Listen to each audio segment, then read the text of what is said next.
So you want to hear a story? Well, this is about the purge.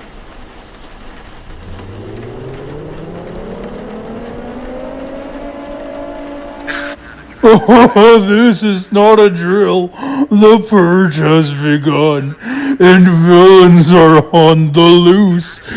Villains are destroying Roblox-topia. I meant real life. Extremely dangerous.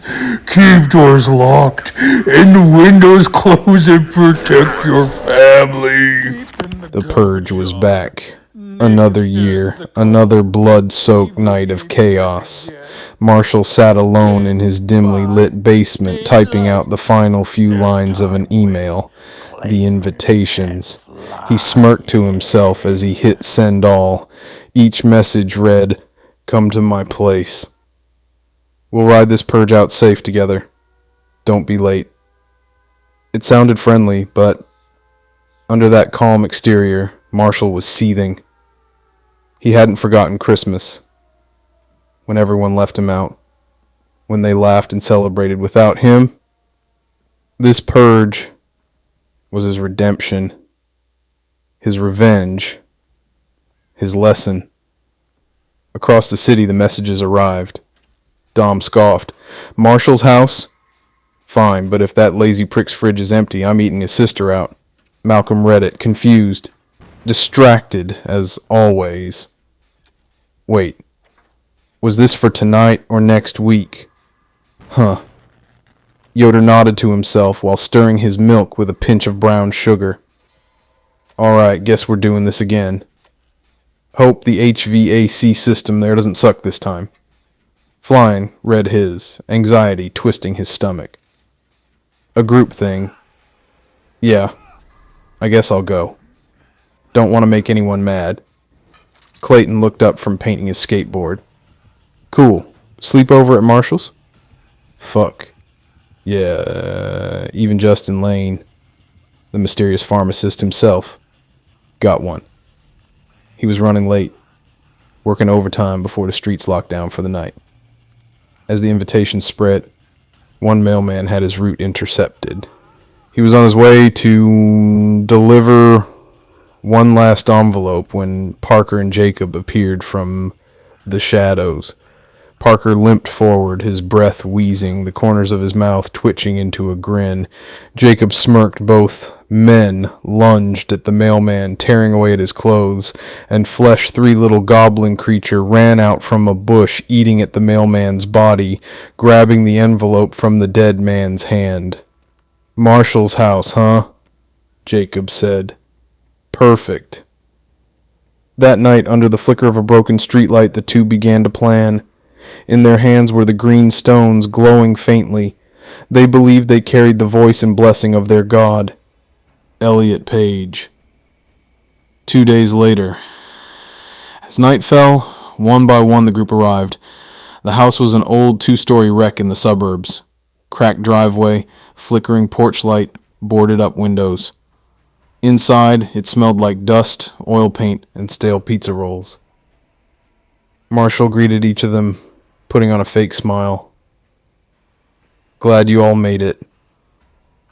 "Lock the doors behind you," Clayton set up near the stairs, painting his skateboard in lazy strokes, yawning between every few lines. Blue's eyes would be so jelly. "Oh, my friendships." Dom and Yoder immediately started bickering. "Why the hell do you always bring dairy products?" Dom complained. "That's disgusting." "It's tradition, asshole," Yoder snapped. "Brown sugar and milk." "It's good for the nerves." "Yeah? Well, it's bad for the air in this room," Dom cried back across the room. Flying and Malcolm had a different conversation. "I'd bathe in a one-steak sauce if I could," Flying said dreamily. Malcolm, half distracted, started rummaging around.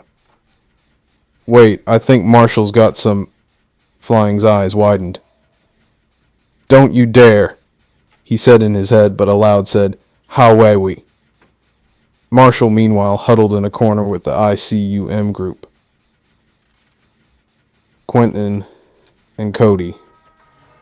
They whispered plans, loaded weapons, and double-checked their escape routes.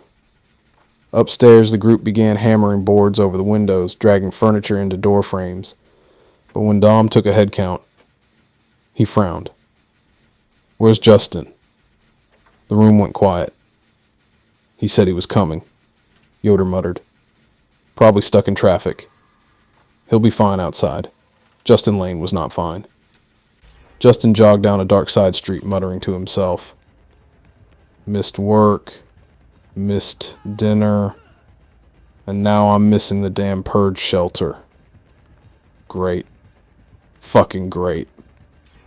The streets were chaos. Screams, sirens, distant fires. He kept his pharmacist's jacket buttoned, clutching a bag filled with half-expired painkillers. "I could have stayed home. I could have..." Then a sound behind him, whispering, clicking. Before he could turn, two figures stepped out, Jacob and Parker. Their faces were pale, lit by the eerie glow of their green stones. "Justin Lane," Jacob said softly. "Elliot Page has chosen you." "What the hell?" They didn't let him finish. They dragged him to the curb, carving a seance circle with chalk and blood. As Parker whispered in tongues, "Jacob, raise the stone high." The air shimmered. Jacob smiled, eyes wide. "Elliot once said, 'I'm not afraid of anything that I've lived through.'" The stone pulsed, and then it burned through Justin's chest. Inside Marshall's house, the group kept working. "Maybe Justin changed his mind," Clayton mumbled sleepily. "Yeah, maybe he's not stupid enough to walk alone during a purge," Dom muttered. Yoder sighed, shaking his cup. "Shit, I'm out of milk."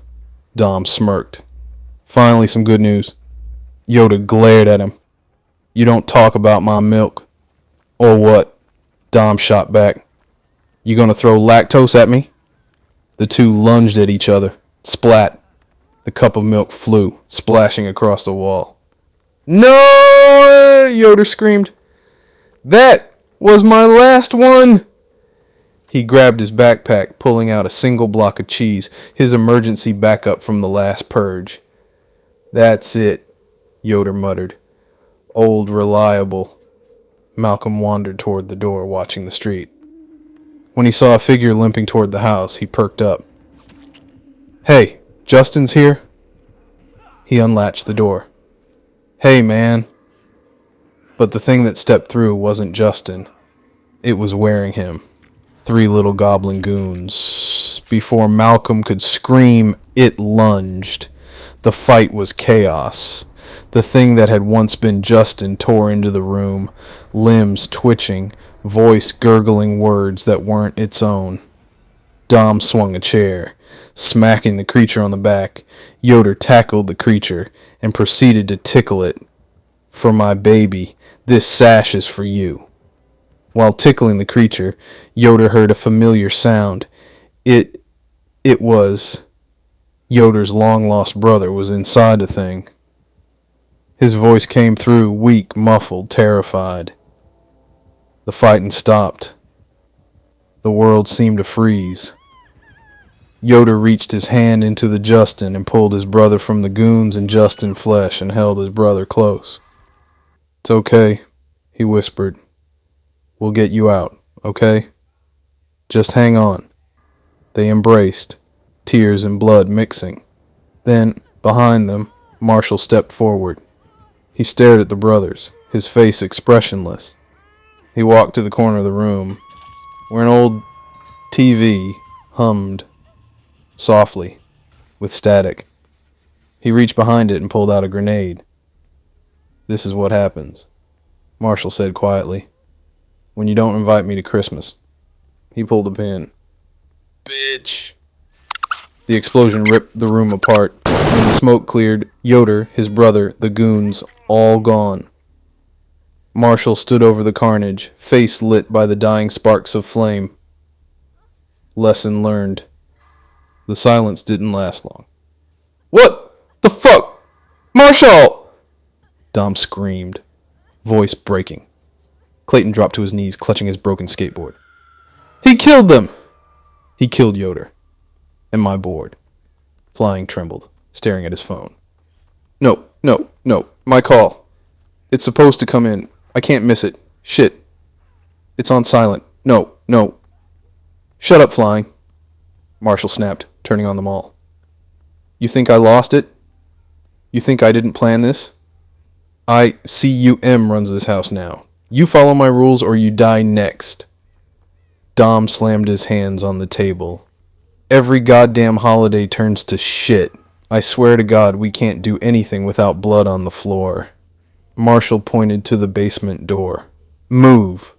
We're regrouping downstairs. Now the group shuffled down, muttering and fuming. Clayton carried the broken pieces of his board. Flying whispered to himself about missed calls and divine punishment. Malcolm hung back, frozen by the carnage. Shit. I forgot something. He turned toward the door, stepping through the blood-slick floor, and slipped. Crack. His head hit the wall. He went down cold. Outside, Parker and Jacob stood beneath the shattered streetlight. The sound of the explosion reached them. Jacob's grin faded. Aiden. The goons. They're dead. Parker's lip quivered. He pressed the green stone to his face. No, Elliot wouldn't let this happen. Jacob stared at the house, eyes hardening. Then we make them pay. Tonight, Marshall's kingdom burns. The two stepped into the dark, their shadows merging with the smoke. And somewhere, far away but closing in, a creature stirred, a voice like static and breath whispered in the dark. Booms. Cracks. Blood. I smell your fear. Native was coming. The night air was brittle and thin. Parker and Jacob slipped into the little hollow. Behind an overturned car. Close enough to the house to hear the muffled chaos within. For a long, desperate minute they didn't speak. They only clung to each other. A frantic, feverish thing. In the way of people on the edge of madness, their bodies were a refuge from the noise of the world. They made love in the dark, animal and clumsy, hands and lips trying to prove something to each other. Dominance, devotion, a promise that this night would end with them on top. When they finally slid apart, breathless and shaking, Parker pressed his forehead to the warm green stone and whispered, Elliot, guide us. The stone answered in its stale, uncanny way, a thin, mechanical voice that had no business sounding warm or godly. It spat lines the two had learned to treat like scripture, fractured encouragement, a loop of phrases that had become their religion. The words weren't real quotations so much as the stone's warped religion, fragments of pep talks and slogans warped into a command. Go on, take, finish, end them, it hissed, cadence like a cracked speaker. Push, take what's yours. Jacob's grin was all teeth. They wanted a war, he said softly. We'll give it to them. Parker kissed the stone, then kissed Jacob, then rose, eyes wet and hollow. Now, Jacob said, now we hit the house. No more waiting. They won't know what the hell to do.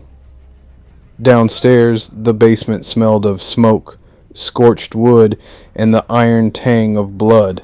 The survivors clustered in the half-lit room, Dom pacing with raw red anger, Flying rocking on the spot, whispering into his useless phone. Clayton clutching his broken skateboard like a talisman, Quentin watching Marshall with suspicion, Cody quiet and small, Malcolm still out cold upstairs. Marshall stood at the far end of the room with the loose authority of a man who had decided to crown himself king. His coat hung open, hands steady. He surveyed them all like a general inspecting troops. "You all look miserable," he said with a thin smile. "Sit down. Listen." He let the silence settle. Let them drink in the taste of fear. Dom spat. "You blew them up, you psycho. You killed Yoder. Jesus Christ, you killed him in cold blood." His voice broke halfway. The rest was pure rage. "You tell me," Marshy said, voice flat. "Did I invite myself to your Christmas? Did any of you think to call me? Did any of you give a shit when I was alone?" He paced one slow circle. "I planned this for months. I planned every goddamn inch. Parker and Jacob were bait. I knew they'd come. I knew what they'd bring. I intended to cut the rot out." Quentin's face went white. "You were planning to... what? Kill your..." He couldn't finish. Marshall shrugged, almost bored. "Kill Parker and Jacob. Yes, and teach you all a lesson. You left me out. Fine. Tonight you learn what happens when you treat me like dirt." He let the words hang. ICUM doesn't just stand for some dumb name. It stands for order. And I'm in charge. "You're insane," Cody whispered. "No," Marshall said, slow and calm. "I'm done being the joke." Flying started sobbing quietly, the thin whimpers catching in his throat. "My phone! My call!" He jabbed pointless fingers at a screen, as if curses and taps could undo his mistake. "I can't miss it. It's the only thing that matters." His words fell apart. No one comforted him. Dom laughed bitterly. "You think blowing up Ryan fixes anything? You think this makes you important?" He stalked to the stairs, fists clenched. "We should get out. We should leave." Marshall's eyes snapped like a trap. "You try to leave, and I'll let Parker and Jacob take you apart, one by one," he said quietly. "You will not defy me tonight." He stepped forward so close Dom could see the hard line of his jaw. "We stay together. We do what I say, or you die for a moment." The group simply stared at him, rage and fear and betrayal colliding. Then the house gave a small, distant creak, subtle, like something testing the outer shell. "Did you hear that?" Clayton whispered, clutching splinters of his skateboard. "They're coming." The sound came again, closer, muffled movement at the perimeter of the property, too deliberate to be animals. The basement's single bulb hummed like a slow heart. Marshall's lips curved. "Good. Let them come." They broke the rules outside. Jacob and Parker moved like hunters. The absence of Aiden and the gremlins had hollowed them out, made their fury sharper. The stone's voice had been clear enough. "Take the house. Take the blood. Punish this betrayal." From the dark beyond the houses, something else crept. Native. A slow, vast presence drawn to noise, to combustion, to the scent of human panic. It did not hurry. Native did not need to. It smelled the frayed threads of the night and smiled with a hunger like weather. Inside the basement, the group waited, every nerve taut. Dom's rage burned bright. Flying rocked and whispered into his phone, which was on silent mode. Clayton tried, with shaking hands, to tape his skateboard back together. Quentin and Cody exchanged worried glances. Marshall's shadow lay long across the concrete like a promise. Parker and Jacob's steps drew nearer. Through the tiny basement window, someone craned their neck and caught a movement. A figure slipping into the dark, a flash of green. The house held its breath. "Now," Marshall said simply, like a man announcing the start of a race. Dom bolted up the stairs, shouting he wouldn't be anyone's pawn. At the top, Parker and Jacob stepped out of the smoke, both of them grinning. Parker leaned in close, running his tongue across his teeth, a sound somewhere between a hiss and a laugh. Jacob just stared at Dom, eyes wide and glassy, whispering, "You smell scared." Dom froze. Parker leans in, opening his crusty mouth, and licks Dom's face. While that is happening, Jacob squeezes past, slapping Dom's ass, making sure to move a few of his fingers away. To stick few fingers up in Dom's ass for a moment, they let the young woman leave, filled with shame. Marshall didn't waste a second. He rushed to the corner of the room, pried open what looked like an old wall panel, and revealed a hidden compartment filled with dust and metal. From inside, he pulled out a sawed-off shotgun. "Stay sharp," he muttered. Cody and Quentin exchanged a look. Without waiting for orders, they charged up the stairs toward Dom's voice. There was a crash, then silence. A moment later, two bodies tumbled down the stairs. Cody and Quentin, their faces pale, eyes wide, necks twisted wrong. Thick smoke drifted after them, glowing faintly green, crawling along the steps like living fog. Marshall aimed toward the smoke, finger tight on the trigger. "Come on, then," he hissed. A shadow moved. Marshall fired. The blast echoed through the house. When the smoke cleared, Dom lay motionless at the bottom of the stairs, a hole through his chest. Flying screamed, You shot him." Marshall didn't answer. His hands were shaking now. The green smoke rolled forward again, and through it stepped Parker and Jacob. Their faces were blank, eyes glowing faintly from the stone Jacob held. Parker's limp scraped against the steps as he descended, one slow drag at a time. Flying, and Clayton backed away, while Marshall pumped the shotgun.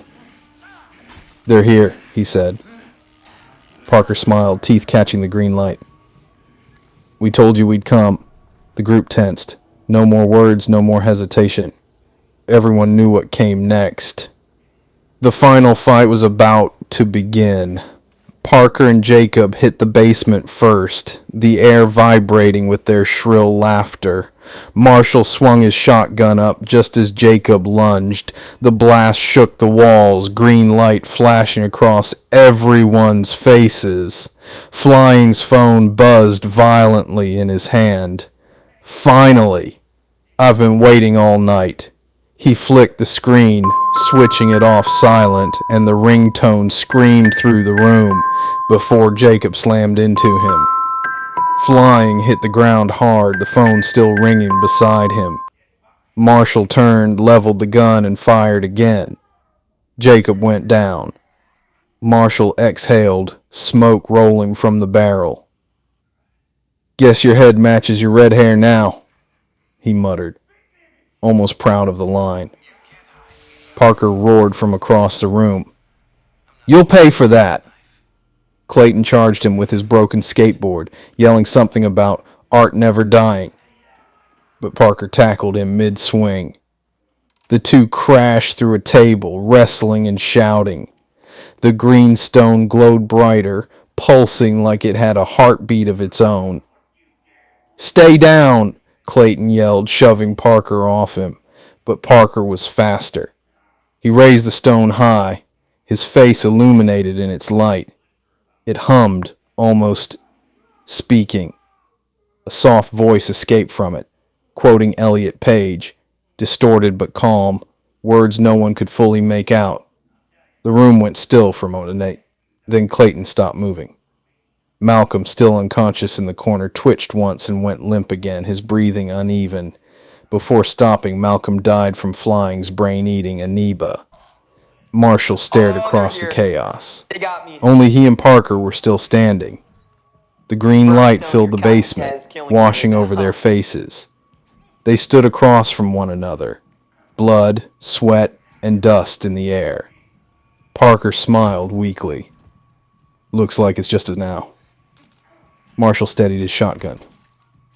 One shall stand. All right. Parker Oh my lifted the God. stone, Yeah, you got me. and one shall fall. You got him, bro, Stone. They charged. He's dead. He's dead. The That's impact not sent me. sparks through the room. That's not. They slammed against walls, trading blows, neither giving in. Furniture splintered. The TV flickered static and flashes of news broadcasts. Both men stopped at the same time, breathing hard, staring each other down. Marshall opened his mouth to speak, but his voice failed him. Parker stumbled forward, raising the stone high above his head. The glow burned brighter, shaking the walls.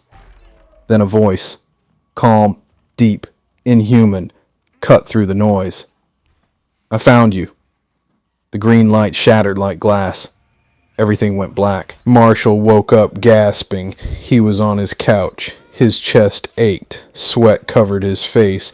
The room was clean, bright. Everyone was alive. Flying, Clayton, Malcolm, Yoder, Jimmy, Parker, Justin, Tank sitting around the living room, laughing, talking. The TV flickered in the corner. This is not a test. The annual purge begins in 1 hour. Marshall froze. The news broadcast echoed through the room. Had it all been a dream or a warning? He looked at the TV again, and for a brief, heart-stopping second, saw Parker's reflection standing behind him, smiling. The purge was coming again.